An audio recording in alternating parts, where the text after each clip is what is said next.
they're not on the bus. And the other thing, in the envelope that I gave you, there's a sticker. And I think it's green stickers today, so if you could stick that on your shirt or your hat or somewhere where we can see it, in case we have to come looking for you again. You can't always remember the face about Las Vegas. This is the Las Vegas Boulevard, the main highway down through the town.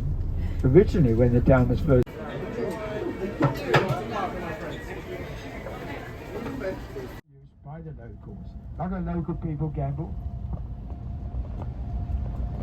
Someone's estimating that 2 out of every 3 people here in Vegas are gamblers. Success of these casinos would perhaps bear that out, all been very successful. They may do other things in Henderson, but certainly gambling is one of us. Would be here in anything like the size it is today, or the stature that it has today. Oh, just digressing for a moment, you most probably noticed the solar allocation they were given way back in 1932. That the main reason for the loss of water is lack of replenishment. The replenishment should be from the runoff from the Rocky Mountains. But in recent years, the snowfalls up in the mountain became the main parking facility. We used to park the buses and cars down here, and there's shuttle buses running down to the dam. And then following the events of 9/11/01, that was all closed down and converted into those chemical plants which I mentioned. But the importance to the area of the plant was not so much that it produced magnesium, important though that may have been.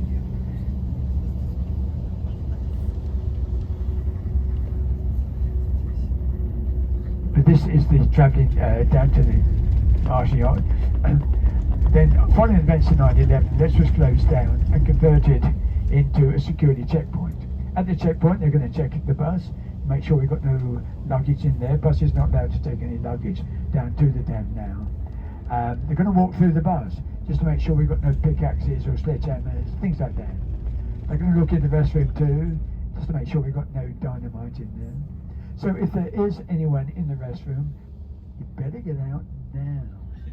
Otherwise, you're going to get caught with your knickers down. Be warned, be warned. He wants to look in there, don't want to see you sitting there. Oh, one other thing, Pete, when we get down to the checkpoint, for those signed that the more water you put behind it, the stronger. Which in itself is impressive. 1,200 feet above the canyon, 2,000 feet across.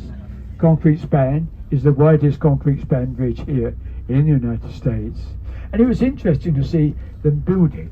They started off with building the arch here, built it up in sections, held it in place with guide wires from above, got to the top, then just dropped a piece in like a jigsaw puzzle, and there it was, one arch. Put the spurs up, put the span across, there it was, one bridge. Over 248 million tons of concrete was poured into the facility, and over 6,000 tons of reinforced steel were used for its strengthening. As we come down the hill here, off to the left is the public car park. In itself, not that interesting, but outside of which is the monument. In the early part of the construction, getting rid of all the loose box and clearing the sides for the building of the dam. Over here to the left is the Black Canyon, and you can see that white alkali deposit line. The water used to be to the very top of that, and has been dropping and continues to drop. Now that's a concern, not only to Las Vegas, but also Los Angeles. Now the object of the spillway, almost ludicrous to talk about it the way things are at the moment, but the object of the spillway, if the water reaches the top of the dam, then they can open up these big spillway gates. So it's closed at the top now, so we're just going to call in, just pull in over here by the dumpster, take a quick picture too, and then we're going to turn around and head back out again. Kodak moment coming up. Click, click, click, puff, puff, puff, and we're out of here. If you want to get rid of some of the garbage, if you've got any garbage, some garbage cans here, use the bag that we got for out on the road. Okay. Kodak moment. Come on down.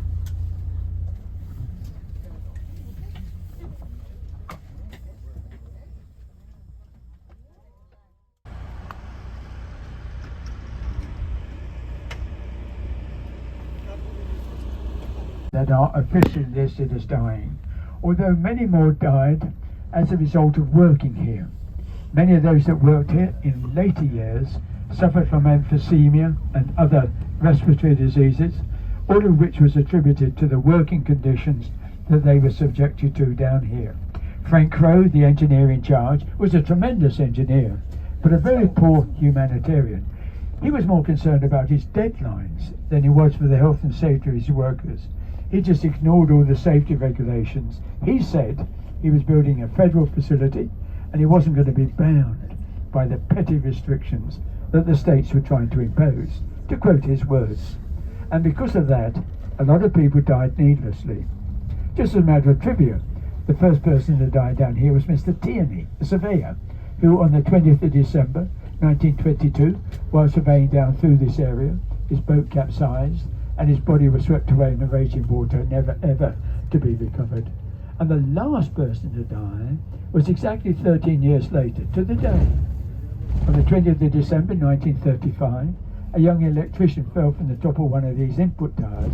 Because there's no water there then, he fell 800 feet to his death.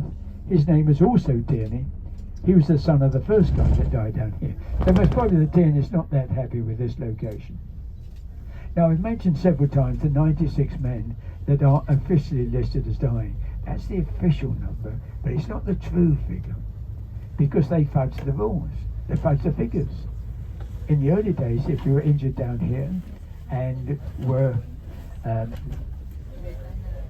injured and taken up in the hospital or died in the hospital, then you were counted as dying at the Hoover Dam.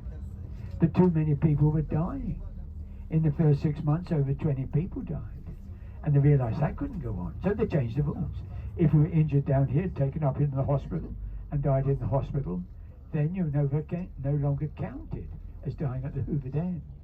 Many of those that suffered from smoke inhalation in the building of the bypass tunnel, because of the extremely poor ventilation that they had, if they died, the doctor said no, they died of pneumonia. So they did all they could to hide just how many people were enlisted. One can only hope that the